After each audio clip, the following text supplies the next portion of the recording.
My name is Jim Lutomski.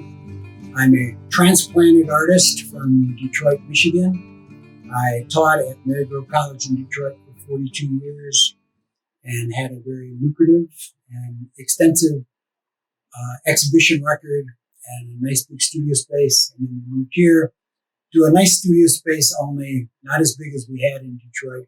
So everything got condensed quite a bit. So I miss teaching in a way, but I like the freedom of not having to do it every day. So I can work in the studio every day. And my dad always told me that I had a work karma. That if I wasn't working, I wasn't happy. And I pretty much work in the studio every day, no matter what. This is where you find me. So I've been working on a glaze book for the last 6 years and getting closer to finishing, but it's everything that I've done as a teacher, working on cone 6 glazes and surface decorations and alternate ways of firing, because I just don't want to fire things in the standard way. I want to be able to play with things and experiment. Things like that. So most of my income, because of 42 years of teaching at Marygrove College, was the main source of income, which allowed me, the freedom to work without having to worry about sales. And Marygrove was a small liberal arts Catholic college in the center of Detroit. Their ceramic studio was in an old powerhouse, 2-story powerhouse, gigantic, with a big, huge boiler. And the ceramic studio, and then the upper level above the ceramic studio with 20-foot tall ceilings and glass all the way around was totally empty. And so when I started there in 77, in 78, I asked if I could have permission to use the upstairs area, and they said, oh, sure. So from that point on, they kind of supplemented my income by giving me this free studio space, which was a couple thousand square feet of space, in the center of the city, which cost a fortune, and all overhead included. I was a sculpture major at Wayne State University in Detroit, and I had taken a ceramics class with William Pitney, who was a really top-notch glaze expert, but totally functional. He didn't really allow any experimentation. Everything was functional as far as he was concerned. And I was in the sculpture department, and I had taken a clay class, and the sculpture department was in a little bit of disarray because they were fighting amongst themselves as to whether figurative sculpture or non-figurative sculpture, which one was most important. And it wasn't a really good working atmosphere because everybody was at each other's throats all the time, arguing these things. And when William Pitney retired from the ceramic studio after 50-some years, they brought in a younger woman, Barbara Tiso, who was totally experimental. And she knew that there was some disarray, things going on in the sculpture department. So she invited anybody in the sculpture department who wanted to come down to the ceramics area and work. And they would have free reign. So a number of us went down, and that's where my love of clay came in, from her. She was the first instructor that I ever had who told all of the sculpture students and the ceramic majors that were there that she was going to do a talk in Ypsilanti at Eastern Michigan. And she wanted all of us there, but she didn't tell us why. And so we all went, and her whole talk was about our work, which as an undergrad student, it was like a shot in the arm, that you've got somebody who's giving a talk about your work to a whole new group of people. And that just gave us all a lot of momentum to keep working harder. And the students that I have now, I started them out with just basic things and using my lectures and stuff from teaching at Marygrove College. So, and then I started introducing them to Korean approaches to making art, which are so completely different than here.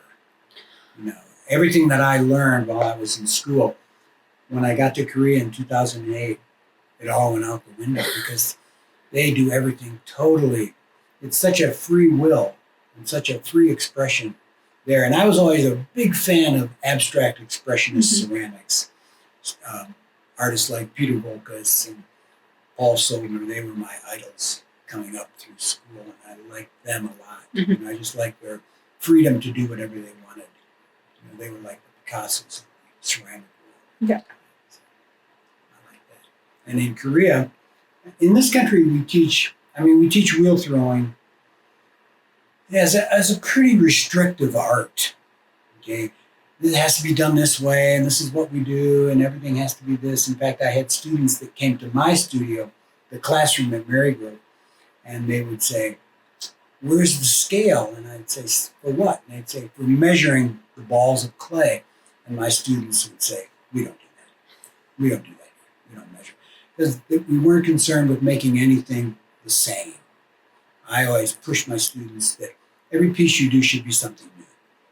I don't want 6 plates that look alike. That's not an interest to me, and it shouldn't be an interest to you at this point. You should just be learning. Later on, if you want to do 6 plates that are the same, then fine. Until then, let's just play with clay and have a good time.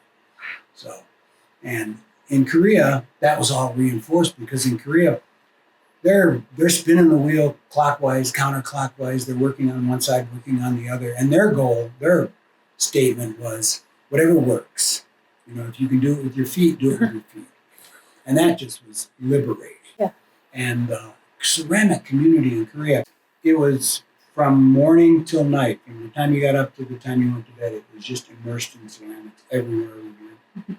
The first day we were there, they took us to an area that was like a historic museum. Similar to, in Detroit, we have the Henry Ford Museum in Greenfield Village. In Seoul, Korea, they have the same thing outside of Seoul, and it's this folk art museum that focuses on all the arts of Korea going way back centuries.